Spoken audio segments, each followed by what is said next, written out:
Assalamu alaikum, dear students. I am Fakhr Hayat, Advocate High Court. Dear students, today is our third lecture of High Court. Lahore high court में एक job announce हुई है, admin and coordination officer. तो ये जो admin coordination officer की job है, इसका सिलेबस लाहौर हाई कोर्ट ने पीडीएफ में प्रोवाइड किया हुआ है। उसके सिलेबस में टोटल 6 लॉज जो हैं वो बताए गए हैं कि ये वाले 6 लॉज जो आपका पेपर थर्ड है उसमें 6 लॉज आपको बताए गए हैं, जो कि 2 लॉज ऑलरेडी हम कवर कर चुके हैं। बहुत डिटेल के साथ वो वीडियो लेक्चर अपलोड कर दिए गए हैं। आज हम थर्ड डिस्कस करेंगे, civil service rules, Punjab civil service rules. और सिविल सर्विस रूल्स एक पूरा कोड है, पूरा एक मजमूआ है, पूरा एक एक्ट है पंजाब का। तो इस सिविल सर्विस रूल का जस्ट आपसे एक सेक्शन पूछा गया, सिर्फ एक सेक्शन, पूरे के पूरे रूल्स में से सिर्फ एक सेक्शन आपसे पूछा गया है, सेक्शन नंबर 14 और उसका सब पॉइंट है 13। ठीक है जी। तो इससे सेक्शन नंबर 14 सब पॉइंट 13 में क्या है, सिलेबस में है आपके procedure of imposing penalties as per rule. Civil service rules के मुताबिक इंपोजिंग पेनल्टी, किसी सरकारी मुलाजिम पर पेनल्टी मतलब उसको सजा देने का प्रोसीजर क्या है। Are you understand? जो आपको सिलेबस आपको नजर आएगा, अगर सिलेबस आपके पास पड़ा है तो आप देखें, वहां पे आपको हाईलाइट कर लें। ये आपका आज का थर्ड लेक्चर है और थर्ड लॉ है आपका। वहां पर आपको नजर आएगा procedure of imposing penalties as per rule. तो ये पेनल्टीज किस तरह से इंपोज की जाएंगी सरकारी मुलाजमीन, गवर्नमेंट एम्प्लॉइज के ऊपर, according to civil service rules Punjab के मुताबिक। वो डील करता है सेक्शन नंबर 14, उसका सब सेक्शन 13 पॉइंट नंबर है। ठीक है जी, सेक्शन 14। तो देखिए स्टूडेंट्स, बहुत आसान है, जर्नल बात है। ये तो अगर आप नौ भी पढ़ें तो आपको ऑलरेडी इन चीजों का इल्म है। बिल्कुल वही तरीकेकार है इंक्वायरी का या पेनल्टी का जो हमारी रोजमर्रा लाइफ में होता है। जब भी कोई सरकारी मुलाजिम किसी किस्म की अपनी जॉब में कोताही करेगा, किसी किस्म की नेग्लिजेंसी करेगा, तो उसकी जो ऊपर जो एलिगेशंस होंगी, एलिगेशंस जो है किसी अथॉरिटी के पास आएंगी, कोई पर्सन सबमिट करवाएगा, उन एलिगेशंस की बिना पर एक इंक्वायरी ऑफिसर तैनात कर दिया जाएगा। एक इंक्वायरी ऑफिसर जो है उसकी जो एलिगेशंस उसके ऊपर हैं उसको बुलाकर पूछेगा कि आपने ये वाले काम किए हैं, तो या तो वो एक्सेप्ट करेगा या रिजेक्ट करेगा। ठीक है, अगर पाकिस्तानी हुआ तो 100% रिजेक्ट करेगा कि मैंने भैया इस तरह का कोई काम नहीं किया। ठीक है, पाकिस्तानी जो भी काम करते हैं वो मानते नहीं है। तो बात करने का मकसद है कि ये एक जोक था, वैसे मैंने जो आपसे बात की है इसको रियलिटी ना समझ लेना। हर बंदा एक जैसा नहीं होता, कुछ ना कुछ सच बोलने वाले लोग भी अभी तक जो है मौजूद है। ठीक है, अच्छा, तो फिर उससे पूछा जाए कि आपने फला फला इल्जामात आपके ऊपर हैं, आपने ये काम किया कि नहीं किया। ठीक है जी, तो अगर वो कह किया नहीं कि उस हिसाब से उसकी जो सजा है वो उसको सुनाई जाती है। बस यही जो बातें मैंने आपसे की हैं, इन्हीं बातों को आप पॉइंट्स बनाकर लिख दें, और यही बातें आपकी सिविल सर्विस रूल्स सेक्शन 14 में ये बातें आपकी सारी डिस्कस की गई हैं। आपने क्या काम करना है, इन्हीं बातों को अपने अल्फाज में लिख देना है। ये वो सेम टू सेम वर्डिंग्स हैं जो मैंने वहां पर पैराग्राफ्स में देखी हैं। आप अगर एक्ट को देखेंगे, सिविल सर्विस रूल्स को देखेंगे, वहां पर एक पूरा पूरा पैराग्राफ है। मैंने पूरे पैराग्राफ की ऐसे समझे मैंने प्रेसी बनाकर यहां पर लिखी है। ठीक है, प्रेसी का जो टाइटल होता है ना वो मैंने यहां पर लिखा है। यानी अगर आप original civil service rules book में से देखेंगे, मैंने आपका काम और आसान कर दिया है। आप इसको सिविल सर्विस रूल्स बुक में देखेंगे तो ये जो पॉइंट नंबर 1 है, इसके ऊपर 8 से 10 लाइनों का एक पूरा पैराग्राफ है। मैंने सोचा यहां पर जगह नहीं है लिखने की, बजाय कि मैं यहां पर पैराग्राफ लिखूं, मैं पैराग्राफ का एक टाइटल उसमें से डराइव करके आप लोगों को बताऊं कि इस पूरे पैराग्राफ में काम की बात क्या की गई है, और उस काम की बात को मैंने एक लाइन में समराइज करके उसकी प्रेसी का टाइटल बनाकर मैंने आप लोगों के सामने पेश किया है। ठीक है, ताकि पैराग्राफ्स, ताकि आपके लिए भी आसानी हो जाए। पैराग्राफ्स को याद करना बहुत मुश्किल है, लेकिन पॉइंट्स को याद करना बहुत आसान है। अभी मैं आपको ये 7-8 पॉइंट डिस्कस कवर करवा देता हूं। लेक्चर सुनने के बाद आपको बुक पढ़ने की जरूरत ही नहीं है, पीडीएफ में हो या बुक फॉर्म में हो, आपको जरूरत ही नहीं है। बस पॉइंट्स अपने माइंड में रखें, इन्हीं पॉइंट्स को जाके एक्सप्लेन कर दें, आपका क्वेश्चन बेहतरीन तरीके से तैयार हो चुका होगा।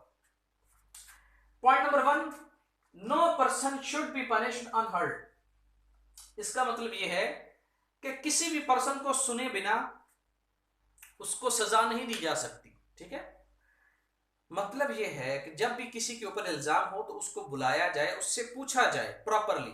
ऐसा नहीं हो कि किसी पर्सन के ऊपर इल्जाम है तो इंक्वायरी ऑफिसर उसको बुलाए बिना ही उसको सजा कर दे।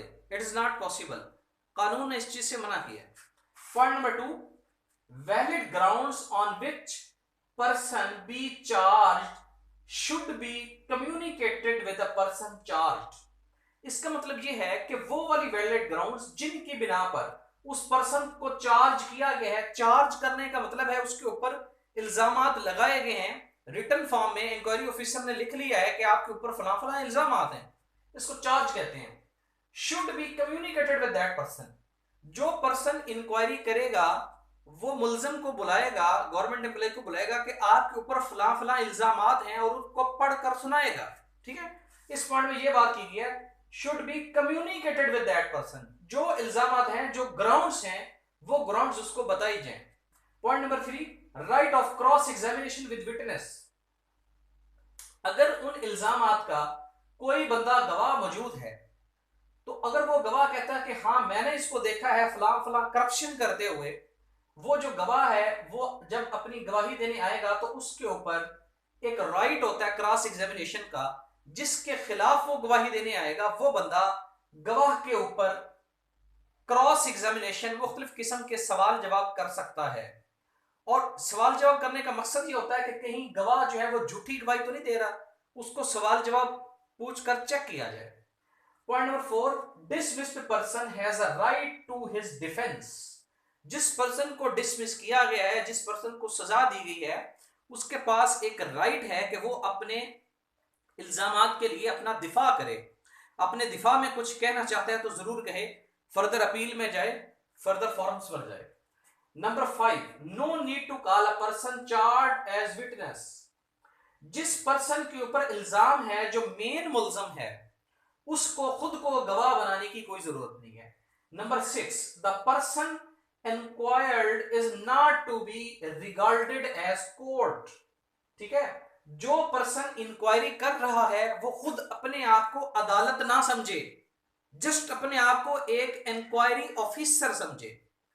लेकिन हमारा कल्चर क्या है, हमारे कल्चर में जो बंदा इंक्वायरी करता है वो बड़ा चौड़ा होकर आ जाता है। वो ऐसे समझता है कि वो फरिश्ता है, उसने तो कभी गुनाह किया ही नहीं है या उसने तो कभी करप्शन की ही नहीं है।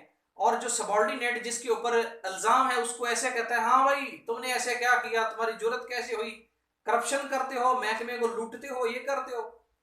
ठीक है, तो ये बातें वो अपनी औकात में रहे। ठीक है, अपने जो उसको एक डोमेन दी गई है, जो उसको लिमिट्स दी गई हैं, उसमें रहे और सही तरीके से ईमानदारी के साथ इंक्वायरी करे और अपने आप को अदालत ना समझे। ठीक है जी, अंडरस्टैंड।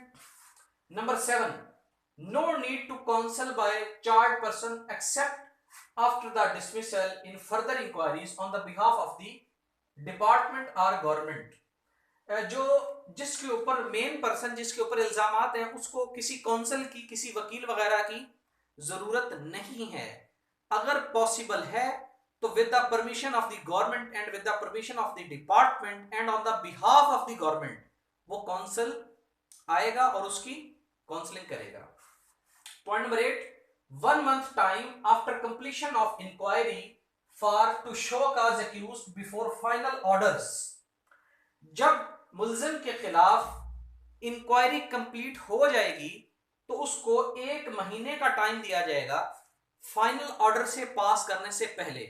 इसका मतलब यह है कि किसी मिस्टर असलम, मिसाल के तौर पर मिस्टर असलम के खिलाफ इंक्वायरी की गई और जो इंक्वायरी करने वाला पर्सन था उसने अपनी इंक्वायरी में ये बोला कि आपके खिलाफ ये सबूत हैं कि आपने फलां फलां 50 लाख की करप्शन की है, तो आपके पास अब 1 महीने का टाइम है, आप इसकी वजह बताओ। शो काज नोटिस उसको इशू करेगा कि आपने जो करप्शन की है, जो करप्शन आपके खिलाफ साबित हुई है, इसकी आप वजह बताओ। ठीक है, तो 1 महीने में जो दूसरा पर्सन है जिसने करप्शन की है, वो इंक्वायरी ऑफिसर को क्या करेगा, शो काज में अपना जवाब देगा। ठीक है, जब उसके पास जवाब आएगा इंक्वायरी ऑफिसर के पास 1 महीने बाद, तो फिर इंक्वायरी ऑफिसर जो है फाइनल ऑर्डर पास करेगा। Are you understand? और आखिरी पॉइंट, आप सिविल सर्विस रूल्स में देखेंगे तो एक नोट बना के नीचे लिखा गया है, और नोट वाले पैराग्राफ में यह लिखा है, not necessary that charges should be start after allegations, mere attitude और negative behaviour is also sufficient cause. इस पैराग्राफ में बताया गया है कि यह जरूरी नहीं है कि जब किसी पर्सन के ऊपर करप्शन वगैरह के या किसी भी किस्म के मिसकंडक्ट के, ग्रॉस नेग्लिजेंस के इल्जामात हों, सिर्फ उस बिना पर ही उसके खिलाफ चार्ज लगाया जाए, बल्कि वो कहना चाहते हैं कि सिर्फ एक नेगेटिव एटीट्यूड जो है ये भी काफी होता है किसी पर्सन के खिलाफ इंक्वायरी स्टार्ट करने के लिए। तो इसलिए सरकारी मुलाजमीन को जहां पर काफी सारी बातों का ख्याल रखना पड़ता है, वहां पर इनको अपने रवैये का भी ख्याल रखना पड़ता है कि डिपार्टमेंट के साथ, पब्लिक के साथ या सीनियर्स के साथ आपका एटीट्यूड और रवैया कैसा है। ये चीजें बहुत मैटर करती हैं। अंडरस्टैंड? तो डियर स्टूडेंट्स, बस यही 7-8 पॉइंट थे। एक प्रोसीजर था किस तरह से पेनल्टी जो है पेनल्टी इंपोज किस तरह से की जाती है। पॉइंट नंबर 1 में आपने देखा कि हर पर्सन को सुना जाए, बगैर सुने कोई ऑर्डर पास न किया जाए। पॉइंट नंबर 2 ने आप देखा, आपने सुना कि वैलिड ग्राउंड्स होनी चाहिए, और वो वैलिड ग्राउंड जिस बंदे के खिलाफ इंक्वायरी होने जा रही है उसको बताई जाए। पॉइंट नंबर 3 में आपने देखा कि अगर कोई गवाह आता है उसके खिलाफ, उस गवाह पर मुख्तलिफ किस्म के क्रॉस एग्जामिनेशन के सवाल जवाब होंगे, कहीं वो झूठी गवाही तो नहीं दे रहा। पॉइंट नंबर 4 में आपने देखा कि डिसमिस पर्सन है या जिसको सजा हो चुकी है, उसको राइट है कि वो अपना डिफेंस करे। पॉइंट नंबर 5 में आपने देखा कि जिस पर्सन के खिलाफ इंक्वायरी हो रही है वो खुद अपना गवाह नहीं बन सकता। पॉइंट नंबर 6 में आपने देखा कि inquired person is not need to be regarded court. जो इंक्वायरी करने वाला ऑफिसर है वो जस्ट अपने आप को एक इंक्वायरी ऑफिसर ही समझे, अपने आप को जज या अपने आप को अदालत ना समझे। Number 7, no need to the council. हाँ, काउंसिल की जरूरत नहीं है। Number 8, 1 month notice. अगर इंक्वायरी कंप्लीट हो चुकी है तो फिर उसको इंक्वायरी जिसके खिलाफ की गई है उसको बताया जाए कि आपके खिलाफ इंक्वायरी में फलां फलां चीजें साबित हुई हैं, अब आपके पास 1 महीने का टाइम है, आप 1 महीने में बताएं कि आपने ये जुर्म क्यों किया है, ये करप्शन क्यों किया, एक्सेट्रा। उसको शो काज दिया जाए। 1 महीने तक जब वो जवाब जमा करवाएगा, फिर इंक्वायरी ऑफिसर जो है फाइनल ऑर्डर पास करेगा। और आखिर में आपने ये बात की कि किसी भी पर्सन के खिलाफ इंक्वायरी शुरू करने के लिए जरूरी नहीं है कि उसके ऊपर बहुत बड़े इल्जाम हो। अगर उसका सिर्फ एटीट्यूड ही नेगेटिव है तो ये भी एक सफिशिएंट काज है, उसके सिर्फ एटीट्यूड के ऊपर भी, उसके रवैये के ऊपर भी इंक्वायरी स्टार्ट हो सकती है। स्टूडेंट्स, ये हमने देखा है सरकारी मुलाजमीन का पेनल्टी इंपोज करने का तरीकेकार। तो एग्जामिनेशन में ये सवाल आ सकता है, बहुत इंपॉर्टेंट है, और इसी तरह के सवाल अक्सर आते रहते हैं। मैं उम्मीद करता हूं कि अब इतना सुनने के बाद आपका 100% कॉन्सेप्ट क्लियर हो चुका होगा। आपको किसी बुक, गाइड, नोट्स, कोई सी चीज पढ़ने की जरूरत नहीं है। जस्ट अगर सवाल आ जाए तो मजे से अपने अल्फाज में लिखें। अगर इसको आप एक्सप्लेन करते जाए 4-4, 5-5 लाइनों में इन पॉइंट्स को, तो आपके 3 से 4 पेजेस इजीली बन जाएंगे। आपका एक बहुत अच्छा सवाल तैयार हो जाएगा। अंडरस्टैंड? तो इसका जो नेक्स्ट लेक्चर है वो भी इंशाल्लाह बहुत जल्द आ जाएगा। तो तब तक के लिए इजाजत दें। अल्लाह हाफिज।